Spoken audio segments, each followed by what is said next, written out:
गेल्या 3 दिवसांपासून तालुक्यात अतिवृष्टी होत आहे। मध्य प्रदेशातही जोरदार पाऊस होत असल्याने अप्पर वर्धा जलाशयात येणाऱ्या सर्व नद्या दुथडी भरून वाहत आहेत। अप्पर वर्धा जलाशयाचे 13 दरवाजे गुरुवारी रात्री 3 वाजता दरम्यान उघडण्यात आले। त्यातून मोठ्या प्रमाणावर विसर्ग नदीपात्रात सोडण्यात आला आहे। मागील वर्षी कोरोना संसर्ग आजार असल्यामुळे अनेक पर्यटकांना अप्पर वर्धा धरणाचे विहंगम दृश्य पाहण्यापासून वंचित राहावे लागले होते। मोर्शी तालुक्यात पासून जवळ असलेल्या अप्पर वर्धा जलाशयावर अप्पर वर्धा जलाशयाचे 13ही वक्र दरवाजे उघडण्यात आले असून त्यातून मोठ्या प्रमाणावर विसर्ग सुरू आहे।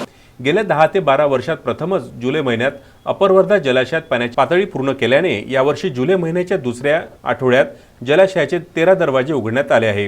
हे विहंगम दृश्य पाहण्यासाठी पर्यटक मोठी गर्दी करीत आहेत। धरणस्थळावरील पुलावर पर्यटकांनी जाऊ नये असे आवाहन मोर्शी पोलीस स्टेशनचे पोलीस निरीक्षक श्रीराम लामांडे यांनी केले आहे। सध्या अप्पर वर्धा धरणाचे 13ही दरवाजे उघडण्यात आले आहेत।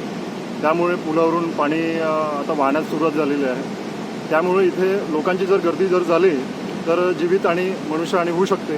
त्यामुळे लोकांना मी असे आवाहन करतो की इथे जे पर्यटक लोक येणार ते डॅमच्या दोन्ही बाजूने जे कठडे लावलेले आहेत कठडेचं ओलांडण्याचा प्रयत्न करायचा नाही आणि जे पार्किंग वगैरे जे लोक करतात ते दूरच पार्किंग करून दुरूनच त्यांनी त्याचा आस्वाद घ्यावा।